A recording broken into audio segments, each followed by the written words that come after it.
में 2.25 लाख वोटों से अरे 10 साल मुख्यमंत्री रह लिया। नु कहता बोला वही चौधर पूरी चला ली अपने इलाके की चौधर के नाम पर, और सोनीपत में 2.25 लाख 140 करोड़ लोगों की राजनीति करने वाली पार्टी अगर एक परिवार के कब्जे में है तो क्या वो लोकतंत्र, क्या वो जमहूरियत है?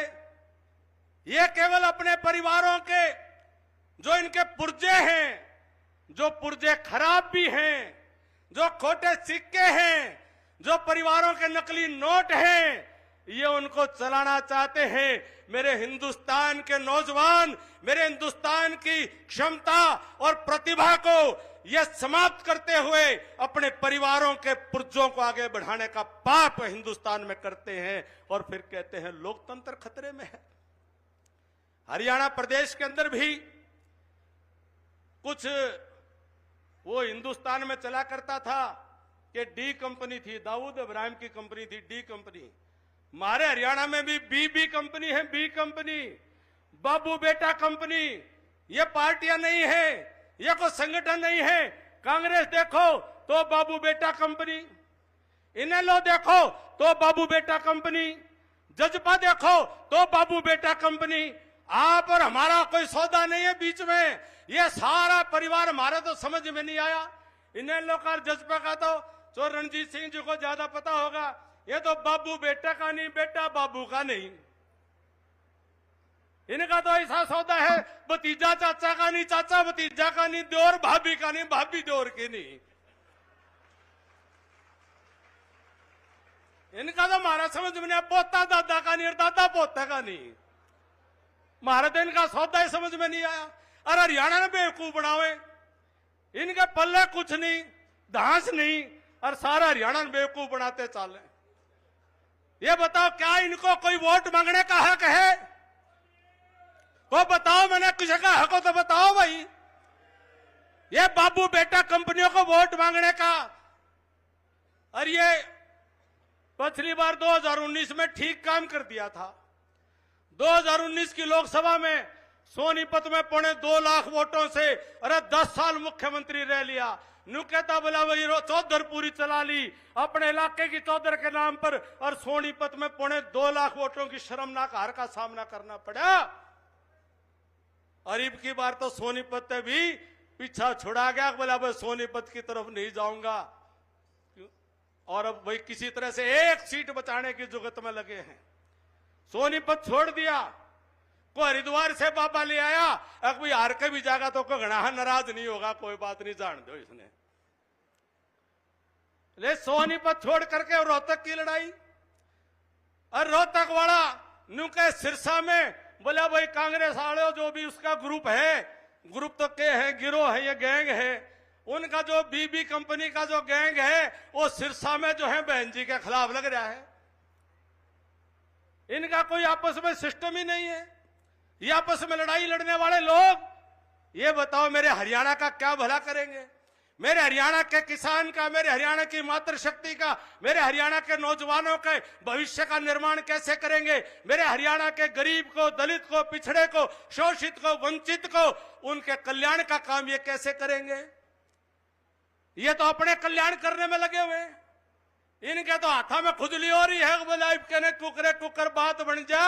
ये तो चक्कर में बैठे हैं कि भाई कुकरे न कुकर मौका लग जाए, हरियाणा को लूटने का काम करें।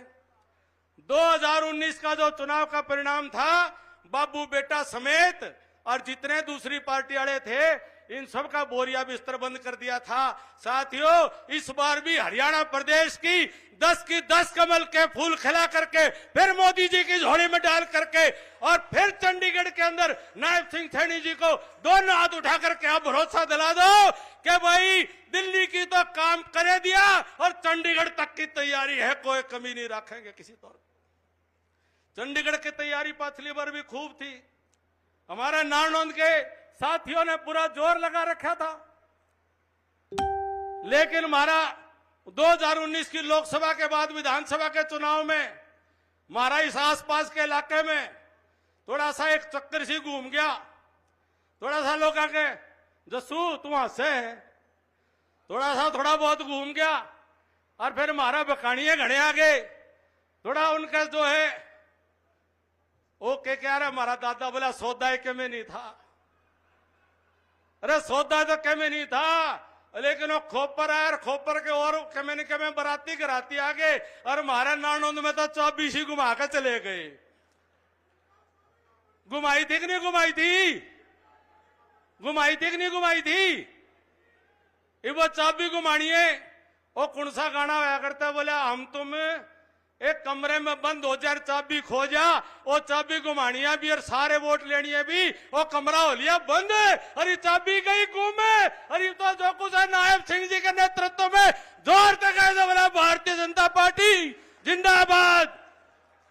साथियों, अब सब मिलकर के ये हरियाणा प्रदेश का आज तक का इतिहास है, जिसकी सरकार दिल्ली में बनती है। ये मई का महीना है, जून में परिणाम आ जाएगा, और जून में मोदी जी शपथ लेंगे, 400 पार के बहुमत के साथ शपथ लेंगे। और हरियाणा का इतिहास है, आज तक कभी हरियाणा के इतिहास में नहीं हुआ, जिसकी सरकार दिल्ली में है उसे की सरकार चंडीगढ़ में बैठा करती है। मोदी जी को बना लो, मोदी जी को जिता लो, और अपना भविष्य भी सुरक्षित कर लो, ये आपको भरोसा देते हुए साथियों, मैं एक एक साथी से निवेदन करूंगा कि 25 मई की शाम तक आप सब कमल के फूल के सिपाही बनकर के, मोदी जी के सिपाही बनकर के, चौधरी रणजीत सिंह जी हमारे प्रत्याशी, हमारे उम्मीदवार हैं, बहुत अनुभवी नेता हैं, बहुत अनुभवी व्यक्ति हैं, बड़े सज्जन व्यक्ति हैं, बड़े अच्छे स्वभाव वाले व्यक्ति हैं। चौधरी रणजीत सिंह जी को आप अधिक से अधिक वोटों से जिताने का काम करें, और तुलना करके देख लेना।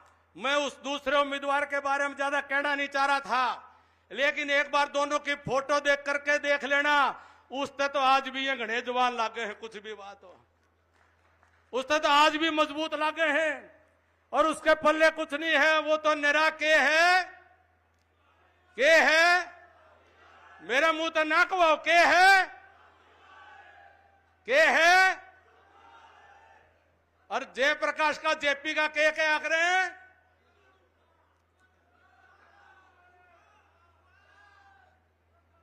मन बोलने की जरूरत तो नहीं है। अब फिर बकाई में आओगे, अब फिर वो सुए लाओगे, फिर सुए के चक्कर में पड़ोगे। 25 मई तक अपने आप को जगा कर रख लेना, 25 मई तक खुली आंखों से अपनी लड़ाई को लड़ लेना। 4 जून को परिणाम आएगा, ये वापिस ओढ़े जाओगा, जड़त आया है, कड़त आया है। मैं हिसार लोकसभा के गामा की लिस्ट देखू था, वहां नाम नूम तो कोई सा गांव का हो तो मैं देख लिया, बकांदन हो गए कई साल अक्षय रमेश जी, बेरा कौन सा गांव का है? मन तो कौन ध्यान भाई, सारी बात समझ लो, सारे समझदार आदमी हो। नायब सिंह सैनी जी हमारा सौभाग्य है, हमने इनको 25 सालों से संगठन में काम करते हुए देखे। बहुत ही ईमानदार, बहुत सच्चे आदमी, और बहुत धोखा देनी आदमी नहीं है, साथ देनी आदमी है।